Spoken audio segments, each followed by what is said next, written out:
News ಅವರಿಗೆ ಮತ್ತೊಮ್ಮೆ ಸ್ವಾಗತ. ಇಲ್ಲಿ ತನಕ ಸಾಕಷ್ಟು ಚರ್ಚೆಯಾಗಿದೆ. ಅಶ್ವಿನ್ ಮತ್ತು ಹನುಮಂತಯ್ಯ ಸಾಕಷ್ಟು ಮಾತಾಡಿದ್ದಾರೆ. ಬನ್ನಿ ಸಂಬಂಧಪಟ್ಟ ಮಾತಾಡಲಿಕ್ಕೆ ಮಧುಸೂದನ್ ನಮ್ಮೊಂದಿಗೆ ನೇರ ಸಂಪರ್ಕದಲ್ಲಿದ್ದಾರೆ ಮೈಸೂರಿನ ಸ್ಟುಡಿಯೋದಿಂದ. ಮಧುಸೂದನ್ ಜಿ, ಇಬ್ಬರ ಮಾತನ್ನು ಕೂಡ ಗಮನಿಸಿದ್ರಿ. ಸೊ ಮೋದಿ ವಿರುದ್ಧ ಹರಿಯಾದಂಥ ಇಬ್ಬರು ನಾಯಕರು ಏನಂತಿರ್ತಾವು? ನಾನು ಮೊಟ್ಟ ಮೊದಲ ಬಾರಿಗೆ ನಮ್ಮ ಕಾಂಗ್ರೆಸ್ ನಾಯಕರಿಗೆ ಮತ್ತು ನಮ್ಮ ಮಾಧ್ಯಮದ ಸ್ನೇಹಿತರಿಗೆ ಈ ವಿಷಯದ ಬಗ್ಗೆ ಧನ್ಯವಾದಗಳನ್ನ, ಅಭಿನಂದನೆಗಳನ್ನ ಹೇಳಲಿಕ್ಕೆ ಇಷ್ಟಪಡ್ತೇನೆ. ಯಾಕೋ? ಯಾಕೆಂದ್ರೆ ಮೋದಿ ಅವರು ಆ ರೈಟರ್ಸಿಗೆ ಕೊಟ್ಟಂತ ಇಂಟರ್ವ್ಯೂನ ಯಾರೂ ಓದಿರಲಿಲ್ಲ.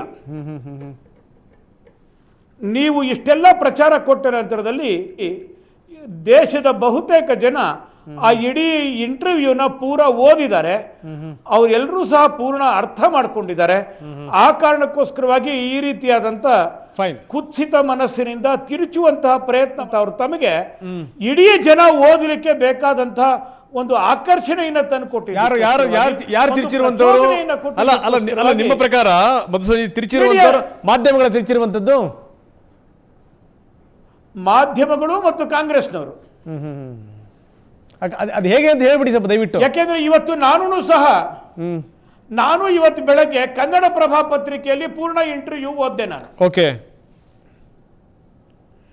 ಆ ಇಂಟರ್ವ್ಯೂನಲ್ಲಿ ಅವ್ರು ಹೇಳಿರೋದು ಏನಂತ ಅಂತಂದ್ರೆ, ಇವರು ಪ್ರಶ್ನೆ ಕೇಳ್ತಾರೆ, ಗೋದ್ರೋತ್ಸವದ ನಂತರದಲ್ಲಿ ನಡೆದಂತ ಆ ಎಲ್ಲ ಹತ್ಯಾಕಾಂಡಗಳ ಬಗ್ಗೆ ನಿಮ್ಮ ಅಭಿಪ್ರಾಯ ಏನು ಅಂತಂದಾಗ ಅವ್ರು ಹೇಳಿದ್ದು ಒಂದು ಮಾತು, ನೋಡಿ ನಾವು ಬಹುಶಃ ಕಾರ್ನಲ್ಲಿ ಹೋಗ್ತಾ ಇರ್ತೀವಿ, ನಾನ್ ಡ್ರೈವ್ ಮಾಡಬಹುದು ಅಥವಾ ಇನ್ನೊಬ್ರು ಡ್ರೈವ್ ಮಾಡಬಹುದು, ಅಕಸ್ಮಾತ್ ಒಂದು ನಾಯಿ ಸಿಕ್ ಬಿದ್ಬಿಟ್ರೆ ನಮ್ಗೆ ಇಷ್ಟು ಸಂಕಟ ಆಗುತ್ತೆ, ನಮ್ಗೆ ಇಷ್ಟು ದುಃಖ ಆಗುತ್ತೆ, ಅಯ್ಯೋ ಒಂದ್ ಜೀವ ಹೋಗ್ಬಿಡ್ತಲ್ಲ ಅಂತ ಹೇಳಿ. ಇನ್ನು ಇಷ್ಟು ದೊಡ್ಡ ಹತ್ಯಾಕಾಂಡ ನಡೆದಿರ್ಬೇಕಾದ್ರೆ ಬಹಳ ದೊಡ್ಡ ದುಃಖ ಆಗಿದೆ ನನಗೆ ಅಂತ ಹೇಳಿದ್ರೆ ಅದನ್ನ ನಾಯಿಗೆ ಹೋಲಿಸ್ಬಿಟ್ರು ಅಂತಂದ್ರೆ, ಬಹುಶಃ ರಸ್ತೆನಲ್ಲಿ ಕಾರ್ ಕೆಳಗೆ ಸಿಗುವಂತದ್ದು ಸಾಮಾನ್ಯವಾಗಿ ಸಿಗುವಂತ ಪ್ರಾಣಿ ನಾಯಿ ಮಾತ್ರನೇ.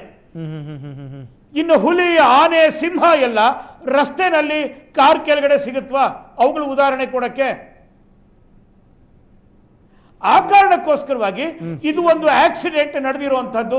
ಮಧುಸೂದನ್ ಮೋದಿ ಅವರ ಮಾತಿನ ಮುಂದುವರಿಕೆ ಮಾತುಗಳನ್ನು ಆಕ್ಸಿಡೆಂಟ್ ಅನ್ನೋ ಕಾರಣಕ್ಕೋಸ್ಕರವಾಗಿ ಹೇಳಿರುವಂತದ್ದು. ರಂಗನಾಥ್, ಮಧುಸೂದನ್ ಮೋದಿಯವರು ಯಾವ ಮನಸ್ಥಿತಿಯಿಂದ ಈ ಮಾತುಗಳನ್ನು ಆಡಿದ್ದಾರೋ ಆ ಮನಸ್ಥಿತಿಯ ಮುಂದುವರಿಕೆಯಾಗಿ ತಮ್ಮ ಮಾತುಗಳನ್ನು ಮುಂದುವರಿಸ್ತಾ ಇದ್ದಾರೆ. ಇನ್ನೂ ಬಹಳ ಚೆನ್ನಾಗಿ. ಏನಂತೀರಿ? ಹುಲಿ ಸಿಂಹಗಳು ಸಿಗೋದಿಲ್ಲ, ನಾಯಿಗಳು ಮಾತ್ರ ಕಾರಿಗೆ ಸಿಗೋದು.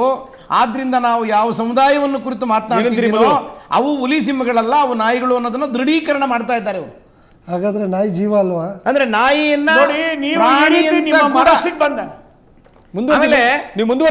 ಮುಂದುವರಿಸಿ. ನಿಮಗೆ ಯಾವ ರೀತಿ ಬೇಕಾದ್ರೂ ನೀವು ಇದನ್ನ ಹೇಳ್ಕೊಳ್ಳಿಕ್ಕೆ ನೀವು ಸ್ವಾತಂತ್ರ್ಯ ಇದ್ದೀರಿ. ಯಾಕೆಂದ್ರೆ ಇದರಿಂದ ನಿಮಗೆ ಇಡೀ ದೇಶಾದ್ಯಂತ ಅಲ್ಪಸಂಖ್ಯಾತರನ್ನ ಒಗ್ಗೂಡಿಸ್ಕೋಬೇಕು, ಅವರ ಪರವಾದಂತ ಓಟ್ನ ತೆಗೆದುಕೋಬೇಕು ಅಂತ ನಿಮ್ಮ ಹುನ್ನಾರ ಇದೆ. ನೀವು ಬೇಕಾದ ಮಾಡಿ, ನಮ್ದು ಯಾವ ಅಭ್ಯಂತರವೂ ಇಲ್ಲ. ಈಗ ಅವರು ಅಲ್ಪಸಂಖ್ಯಾತರು ಅಲ್ಲ, ನೀವು ಪದೇ ಪದೇ ಈ ಬಾರಿ ಬ್ಯಾಂಕ್ ಮಾಡಬೇಕಾದ ಅಗತ್ಯನೂ ಇಲ್ಲ. ಆದ್ರೆ ಮಧುಸೂದನ್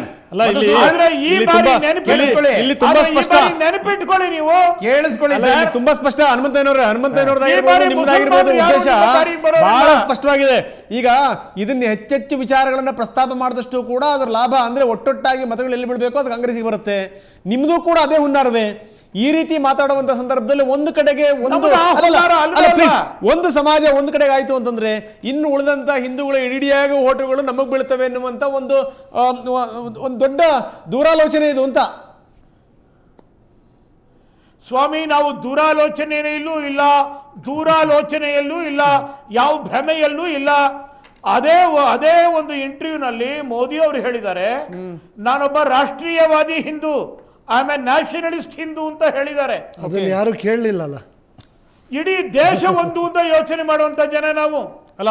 ಅಶ್ವಿನ್ ಮಾತಾಡ್ತಾರೆ ನೋಡಿ. ಅಶ್ವಿನ್ ಇದರಲ್ಲಿ ಸರ್ ಅದನ್ನ ಯಾರು ಕೇಳಲಿಲ್ಲ. ನೀವು ಹಿಂದೂನ ಇಲ್ವಂತ ಅದನ್ನ ಯಾರು ಕ್ವಶನ್ ಮಾಡಿಲ್ಲ. ಮೋದಿ ಹಿಂದೂ ಅಲ್ಲ ಅನ್ನೋದು ಯಾರಿಗೂ ಅನುಮಾನನೇ ಇಲ್ಲಲ್ಲ.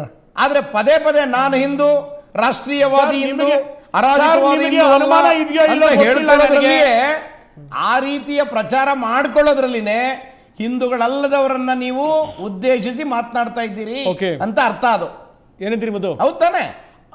ಇಲ್ಲ ಸ್ವಾಮಿ, ನಿಮಗೆ ಯಾಕೆ ಅವರು ನಾನು ರಾಷ್ಟ್ರೀಯವಾದಿ ಹಿಂದೂ ಅಂತಂದ್ರೆ ನಿಮಗೆ ಯಾಕೆ ಇಟಲಿಯ ಸೋನಿಯಾ ಗಾಂಧಿ ಇಲ್ಲ, ಇಲ್ಲ, ಇಲ್ಲ, ಇಲ್ಲ, ನಾನು ಅದನ್ನ ಹೇಳ್ತಾ ಇಲ್ಲ. ನೋಡಿ, ಮತ್ತೆ ಮೋದಿಯವರು, ನಾನು ಸರಿಯಾಗಿ ಹೇಳಿದೆ, ನಿಮ್ಮ ಮನಸ್ಥಿತಿಯನ್ನ ಸರಿಯಾಗಿ ಹೇಳಿದೆ ನಾನು. ಈ ಮತ್ತೆ ನನ್ನ ಮಾತನ್ನ ನೀವು ದೃಢೀಕರಣ ಮಾಡ್ತಾ ಇದ್ದೀರಿ. ಮೋದಿಯವರ ಮನಸ್ಥಿತಿಯನ್ನ ಮೋದಿಯವರ ಮನಸ್ಥಿತಿಯನ್ನ ನೀವು ಮತ್ತೆ ಮುಂದುವರಿಸ್ತಾ ಇದ್ದೀರಿ. ಅದು ಒಳ್ಳೇದೇ. ಯಾಕೆಂದ್ರೆ ನೀವು ಅದನ್ನೇ ಮಾಡಬೇಕು. ನಿಮ್ಮ ಮನಸ್ಥಿತಿಯಲ್ಲೂ ಮೋದಿಯವರ ಮನಸ್ಥಿತಿಯಲ್ಲೂ ಏನು ವ್ಯತ್ಯಾಸ ಇಲ್ಲ, ನನಗೆ ಗೊತ್ತಿದೆ. ಈಗ ನೋಡ್ತಿರೋರು ಎಲ್ಲರಿಗೂ ಗೊತ್ತಿದೆ. ಇದು ಒಂದ್ ಕಡೆ ಹೆಗಲು ಮುಟ್ಟು ನೋಡ್ಕೋತೀರಿ. ಇಲ್ಲ, ಇದು ಪ್ರಶ್ನೆಯೇ ಇಲ್ಲ. ನಾನು ಹೇಳ್ತಿರೋದು ಅದು ಅಶ್ವಿನ್ ಅವ್ರು ಹೇಳಿದ್ದು. ನೀವ್ಯಾಕೆ ಹೆಗಲು ಮುಟ್ಕೋತೀರಿ? ಇಲ್ಲ ಮಧುಸೂದನ್, ಹೆಗಲು ಮುಟ್ಟು ನೋಡ್ಕೊಳ್ಳೋ ಪ್ರಶ್ನೆ ಅಲ್ಲ ಇದು. ಇದು ಪ್ರಶ್ನೆ ಏನು ಅಂದ್ರೆ, ನಾನು ಸುಮ್ಮನೆ ಭಾರತೀಯ ಅಂತ ಹೇಳ್ಕೊಳ್ಳಿಲ್ಲ. ನಾನು ಭಾರತೀಯ ಅಂತ ಹೇಳ್ಕೊಂಡ್ರೆ ಇಲ್ಲಪ್ಪ ಮಧುಸೂದನ್, ನಾನು ಹೇಳ್ತಿರೋದು ನೀವು ಗೋ ಮಧುಸೂದನ್, ನಾನು ಭಾರತೀಯ ಅಂತ ಹೇಳ್ಕೊಂಡ್ರೆ ಅದಕ್ಕೊಂದು ಅರ್ಥವಿದೆ. ನಾನು ಹಿಂದೂ ರಾಷ್ಟ್ರೀಯವಾದಿ ಅಂತ ಹೇಳ್ಕೊಳ್ಳೋದು, ಆಮೇಲೆ ಯಾರೂ ಕೇಳದೆ ಇದ್ರು ನಾನು ಹಿಂದೂ ಅಂತ ಹೇಳ್ಕೊಳ್ಳೋದ್ರಲ್ಲಿ ಇದರಲ್ಲಿ ಏನರ್ಥ ಇದೆ? ಅದು ಪ್ರಶ್ನೆ ಇರೋದು. ಈಗ ಅದ್ರ ಮೂಲಕ ನೀವು ಯಾರು ಹಿಂದೂಗಳಲ್ಲವೋ ನೋಡ್ರಿ, ಈ ದೇಶದಲ್ಲಿ ಪೂರ್ಣ ಓದಬೇಕಲ್ಲ ನೀವು. ಈ ದೇಶ ಇದರಲ್ಲೇ ನೋಡಿ ಮಧುಸೂದನ್, ಇದರ ಪೂರ್ಣ ಪಾಠ ನಾನು ಓದದೆ ಮಾತಾಡೋದಿಲ್ಲ. ಪೂರ್ಣ ಇದನ್ನು ಇಲ್ಲಿ ಇಟ್ಕೊಂಡು ಕೂತಿದ್ದೀನಿ.